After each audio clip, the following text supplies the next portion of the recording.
गरीब मायके वाली बहू। सुबह सुबह नंदिनी जल्दी जल्दी घर के कामों में लगी हुई थी। बहू, नाश्ता बना कि नहीं? जी माँ जी, बस चाय छान कर लेकर आ रही हूँ।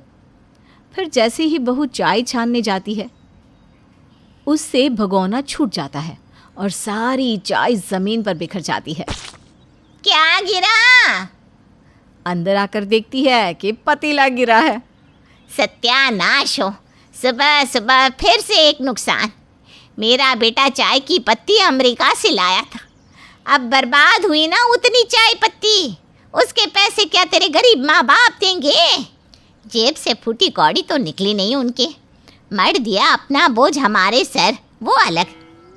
सॉरी माँ जी। अब तक तो आप समझ ही गए होंगे कि ये कहानी है नंदिनी की, जो कि एक गरीब घर से है। इस कारण उसे बार बार गरीबी का ताना झेलना पड़ता है। आखिर नंदिनी कैसे बचेगी इन तानों से, या कोई बड़ा कदम उसकी ज़िंदगी ही बदल देगा? आइए देखते हैं। एक दिन नंदिनी की ननद पारो घर आती है। कैसी हो माँ? मैं एकदम बढ़िया हूँ बेटा। बस तेरी ये जो भाभी है ना, इसी ने जीना मुहाल कर रखा है।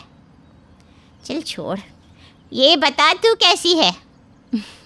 मैं भी अच्छी हूँ माँ। माँ ये लो, मेरी सास ने आपके लिए गिफ्ट भेजा है। वो पिछले महीने हम कश्मीर गए थे ना, तो वहीं से माँ जी ने आपके लिए कुछ लिया था। वाह, तेरी सास तो सच में बहुत सोचती है मेरे बारे में। धन्यवाद कहना उनको मेरा। दीदी, अभी 2 महीने पहले ही तो आप लोग शिमला गए थे ना, फिर इतनी जल्दी कश्मीर भी घुम आए? हाँ भाभी, तो क्या हुआ, जब जेब में पैसे हो तो सब पॉसिबल है। अब मेरा मायका और ससुराल आपके मायके की तरह गरीब थोड़ी ना है कि घर में रहने के लिए भी कॉम्प्रोमाइज़ करना पड़ेगा। वैसे भी 2 कमरों का घर।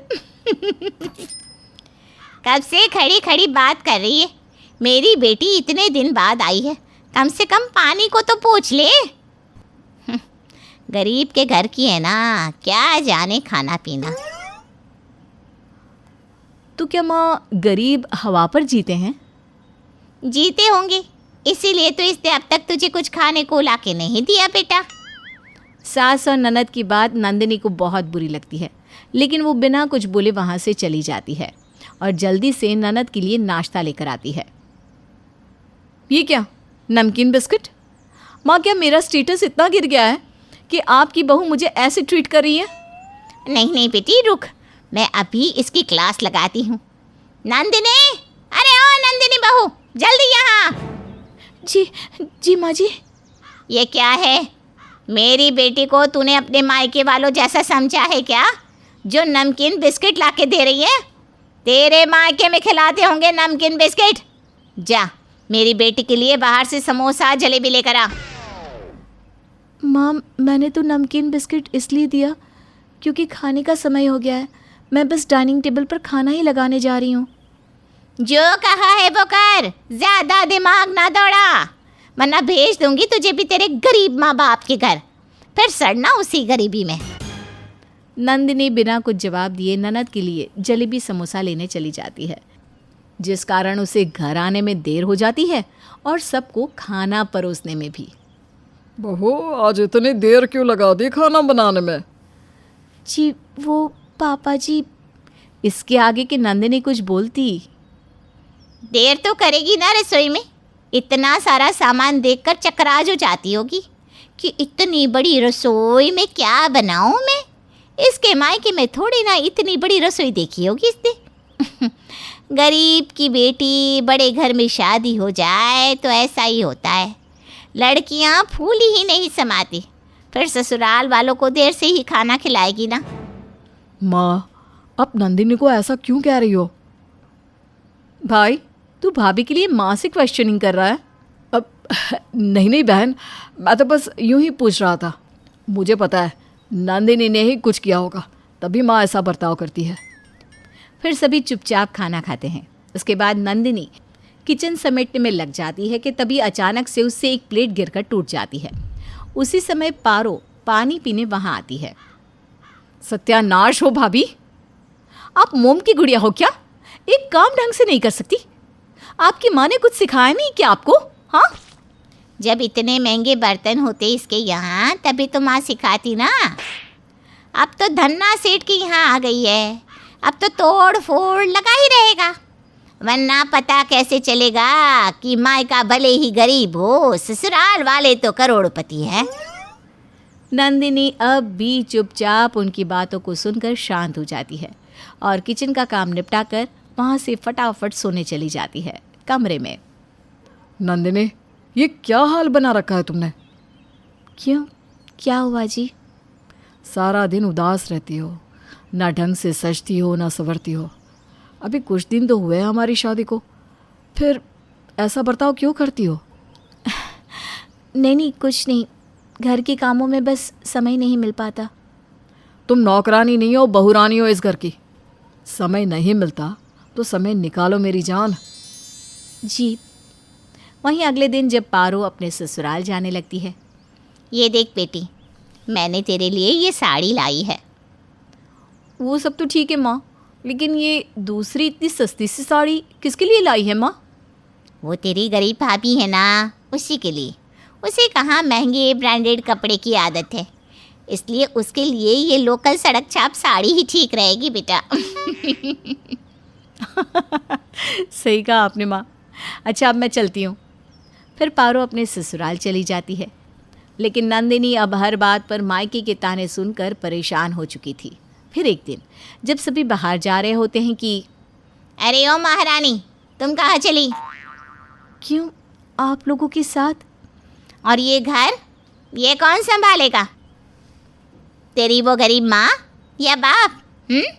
जा जाके घर संभाल, तुझे कहीं नहीं जाना। लेकिन माँ। कुछ नहीं, चल चुपचाप, घर में भी किसी का रहना ज़रूरी है। बेचारा बेटा माँ के सामने कुछ नहीं कह पाता।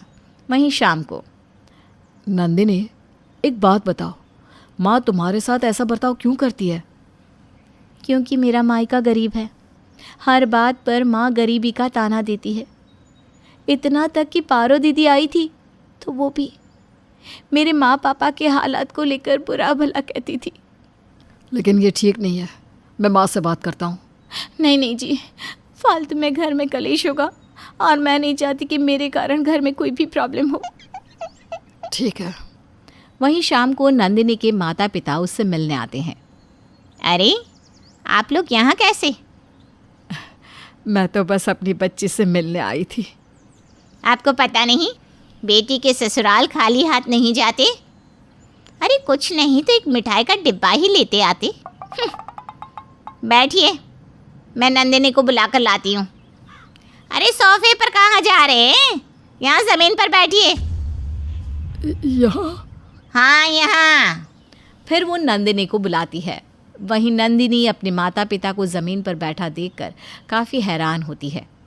माँ पापा, आप यहाँ क्यों बैठे हो? उठो, अब मेरे कमरे में चलो।